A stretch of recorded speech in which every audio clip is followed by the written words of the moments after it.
So I've talked about Kevin Hart before as far as me being a fan or not, but how do I feel about his talents after seeing True Story? Let's talk about it.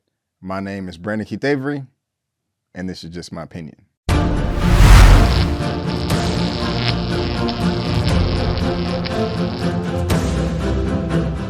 Hey, what's going on? And welcome back to another episode of Just My Opinion for my Netflix series review for True Story.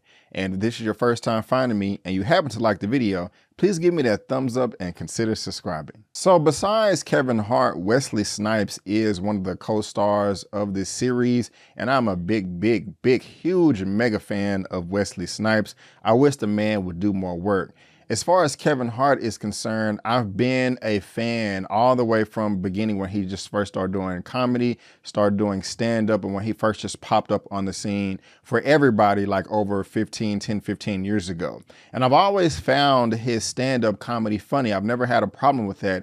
And I was laughing out loud a lot in his early movies. But as of late, I started to not be a fan of his movies so much. I've said this before on my channel, just saying that a lot of his jokes are starting to come off as stale. I'm really tired of him making fun of himself and the short jokes. You know, it's kind of getting old and I'm just kind of over it. But he came out with Fatherhood last year, which was Netflix as well. I thought that was wonderful. I mean, it was a step away from the comedy, more of a dramatic role. And at that time, I thought that was his best work. But now we have True Story. Now, with my expectations, I expected this to be pretty decent. I didn't expect it to be horrible, but I did not expect to be blown away either. I know Kevin Hart can act, I just said that, but this is a step away from his comedy sets and more of a dramatic role with Wesley Snipes. Okay, man, this may be pretty good, but before I get into all the nitty gritty and all my likes and dislikes, let me tell you exactly what this is all about. A tour stop in Kid's hometown of Philadelphia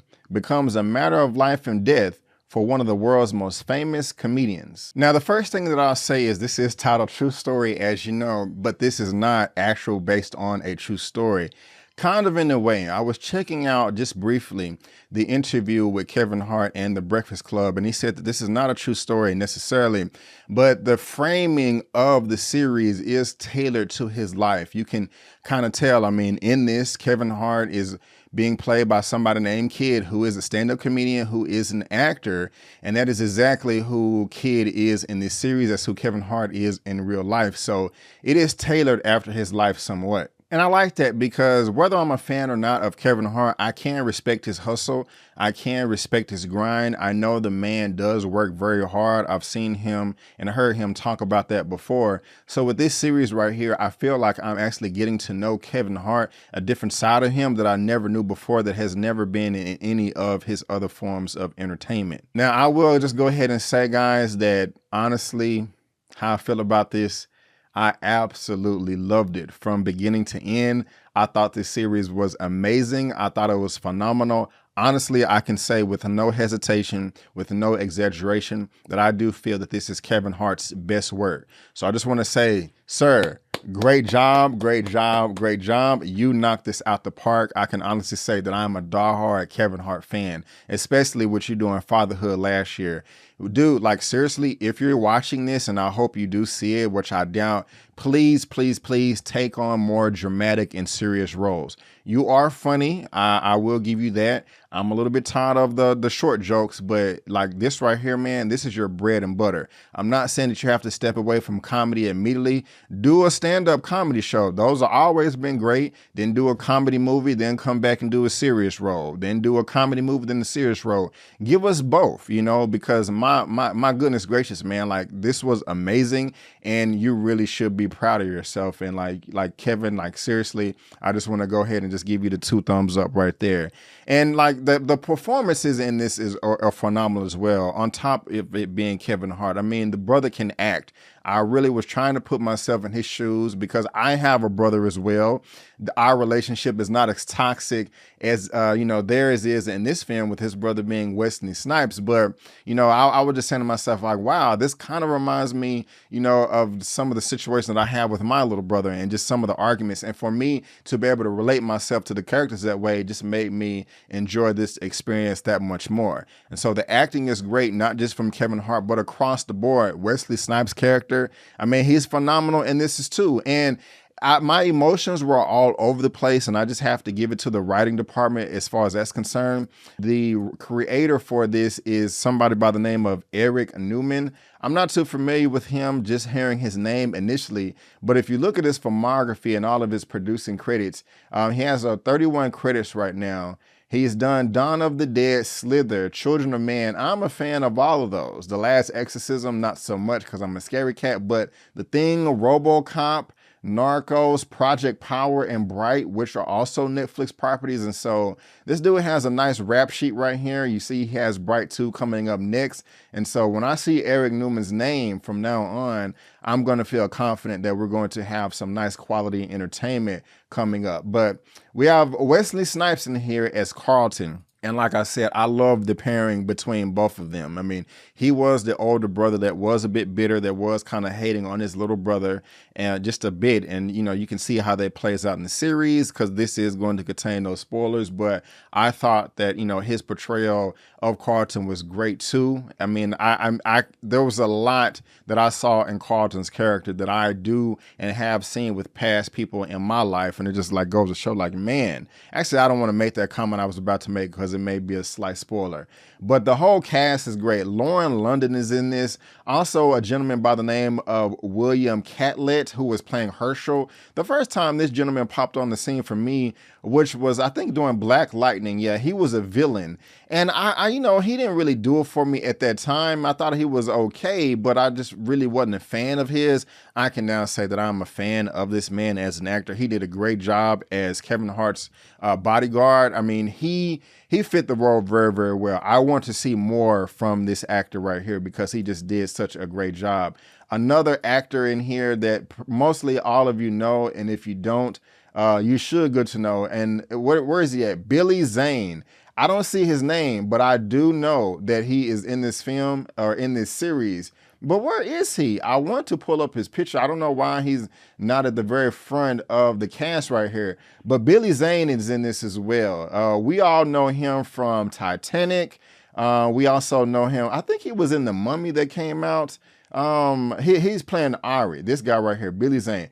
Fantastic performance right here. I mean, true chameleon. I mean, when he was on screen right now, I was a bit intimidated by this guy. Like, wow, this is a slimy weasel that just takes advantage of people.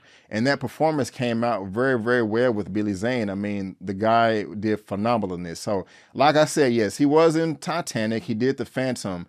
No, and I'm getting confused. No, he was not in The Mummy with Brendan Fraser. I don't know why I said that. Or maybe I'm incorrect. Let me just scroll down. That was in the 90s. And so let's see here. No, he wasn't in that film. Am I tripping? No, he wasn't in The Mummy.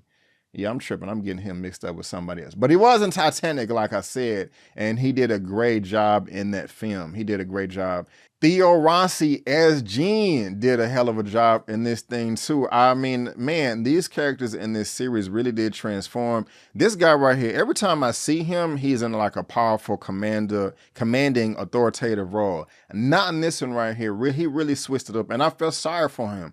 I really did. I felt for a lot of characters in this film, in this series. And so that just kind of goes to show a testament on just how great it really was. And there's just one more actress that I got to point out that just did a hell of a job to me. Her name is Tawny Newsom, who plays Billy.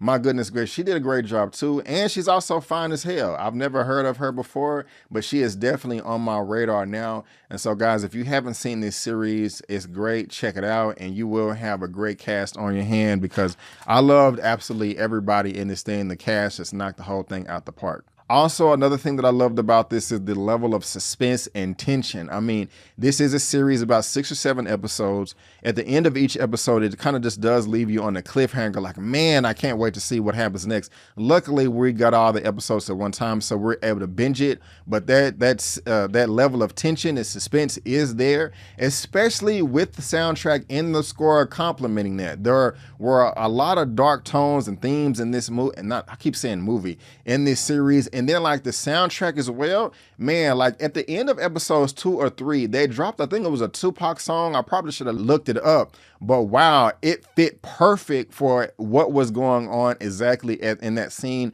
at that point in time. And I was like, wow, they really are knocking this out the park right here. And I'm feeling every bit of this series. And and I don't want to just say like this is just groundbreaking, something new. There are a lot of themes in this series that are familiar. And every time I tried to figure out exactly what was going on, I thought I would figure it out, but then they would throw kind of like a little twist ball at you. And I'm like, oh, okay, that's not what's going on. I thought I had it figured out, but no, something else is going on too. So I really do like the guessing game as well. And also, guys, this series is funny. Kevin Hart knows where to put the comedy in this thing. And I'll just say, nigga, nigga. If you've seen the series, you know what I'm talking about. That scene right there is hilarious. And I love the way that that was addressed later on in the series. But early in the beginning, I was like, wait a minute, Kevin, I know you're just not going to let this slide, man. You know, I hope that this comes back full circle, you know, around and you address this. And I really do like the way that it was handled. And just like all the themes in this series, guys, that has to do with like Cain and Abel and, you know, a brother's love, what you would do for your brother, you know, how you would possibly dismiss somebody for a certain sequence of events, of actions. But if it's a family member, a loved one, how you just kind of let that slide and you just keep on forgiving and giving and forgiving. And then that opposite party can like take advantage of the situation and just try to like extort you. All those things are in this film. I keep saying film, in this series. And I love the way it was just depicted on screen. And it just really just goes to show how far will you go to maintain what you love, to maintain everything that you have built up. You know, what will you do when you're trapped in a corner and have no place to go? Will you fold in the fetal position or will you lash out in self-defense? And like I said, this series has all those themes wrapped up in it. It's a phenomenal series, guys. The only thing I did not like was the name of Kevin Hart's character, Kid. I don't know why he had to name himself Kid. It may not be a big deal to you, but it kind of just stood out for me. Just like, okay, you're a grown man. Why are you calling yourself Kid? I kind of wish, you know, you wouldn't. I mean, I see that a lot. Lil Wayne, you know, Baby. And it's just like, I don't know. Why? I don't know. I mean, Master P don't sound like, you know, Master P, but just the Kid thing just kind of rubbed me the wrong way. But other than that, guys, I thought this series was phenomenal. Like I said, it was Kevin Hart's best work, and I will give my rating at the very end. But before I do have a question for you guys. Are you a Kevin Hart fan? Did you like this series? And do you agree with me? Do you feel that this is Kevin Hart's best work, or am I tripping on that? You know, let me know how you feel about his comment as well and all the short jokes, and just let me know down below all your opinions on this series, whether you liked it or not. But guys, that is just my opinion, and I want to thank you so much for tuning in. If you did like the video, please go ahead and give me the thumbs up and subscribe to the channel. Please help me reach 35,000 subscribers. And when this post, please go ahead and click on my review for Passing and also Bruise, which is on Netflix as well. And check out my live recap of Insecure and Power Book 2, episode 2, Ghost, that's on my channel as well. And if I had to give my rating for, what is this called? A True Story out of a 1 out of 10, I'm going to give it a 9.5 out of 10. Yes, a 9.5 out of 10. But guys, again, I just want to thank you so much for tuning in. And before you go, don't forget that my name is Brandon Keith Avery, and that's just my opinion. Peace.